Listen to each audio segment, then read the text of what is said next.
Bonjour et bienvenue, voici notre tour d'horizon économique, géopolitique, sanitaire et boursier. Nous sommes le mardi 31 mai pour comprendre comment tourne la planète finance. En cette ultime séance du mois de mai, c'est sur la bourse au quotidien et nulle part ailleurs, et l'épisode du jour s'intitulera « Faites des pairs, montrez-vous généreux, offrez un jerrycan d'essence ». Oui, ça y est, on est parti pour retracer les pires niveaux observés sur le prix du Brent. Il faut remonter à fin février. Et les 130, on s'en approche. On est maintenant à 124 sur le Brent. On franchit allègrement la barre des 120 sur le WTI. Et pour un plein d'essence ou de gasoil de 50 litres, eh bien, il faudra désormais mettre un petit peu plus de 105 ou 106 euros en France en tout cas. Aux États-Unis, le plein vous coûte entre 5 et 7 dollars le gallon. 7 dollars, c'est en Californie, mais bon, là-bas, ils ont les moyens, manifestement. En tout cas, c'est un très très beau cadeau pour la fête des pères. Avec un plein, on peut faire 7 ou 800 kilomètres. Peut-être de quoi atteindre, je ne sais pas moi, les frontières de la Hongrie, le pays qui pour l'instant ne se joint pas aux propositions de boycott du pétrole russe qui fait donc exploser les cours. Alors là, j'avoue que je n'y comprends plus grand-chose. Hier, Ursula von der Leyen nous disait qu'il fallait acheter du pétrole à la Russie, car si on cessait de le faire, le pétrole s'envolait et ça enrichissait encore plus la Russie. Et puis aujourd'hui, on apprend que les Européens, à 90%, moins la Hongrie, sont d'accord pour boycotter le pétrole russe à 90% d'ici la fin de l'année. Et youpi donc, le baril s'envole. Et j'attends avec gourmandise les statistiques de l'inflation pour le mois de juin, puisqu'en mai, en zone euro, on franchit allègrement la barre des 8%. Alors c'est une moyenne naturellement, mais en France, on franchit également la barre des 5%.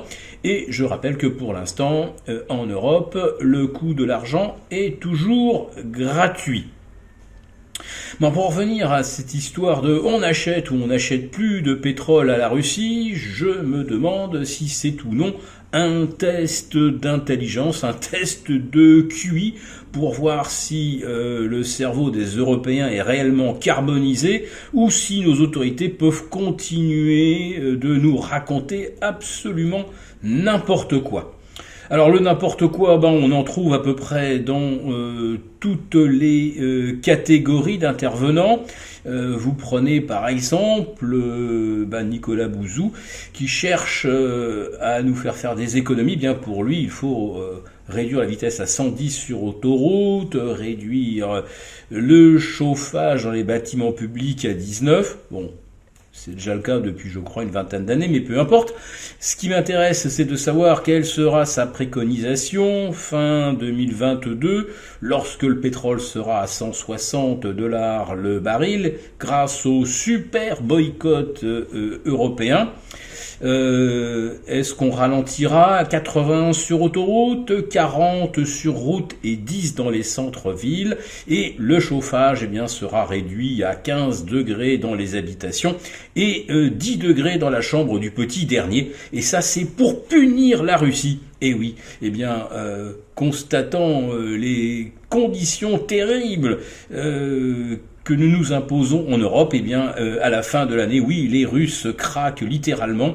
Ils n'en peuvent plus de nous voir nous ridiculiser et Poutine retire ses troupes d'Ukraine. Je ne sais pas jusqu'où on va continuer de creuser dans la bêtise, dans l'imbécilité, mais franchement, ce printemps me paraît extrêmement prometteur.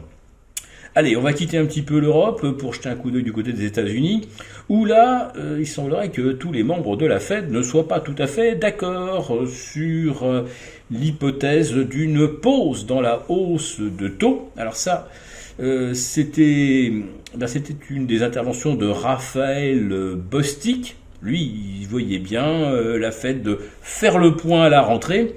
Eh bien, un de ses collègues, qui s'appelle Monsieur Valère, lui, il préconise plusieurs hausses de taux de 50 points consécutivement. Il précise et insiste bien sur le consécutivement, ce qui signifie qu'on ne va certainement pas s'arrêter en septembre. Bon, il n'est peut-être pas majoritaire au sein de la Fed, il y a quand même de quoi se poser des questions.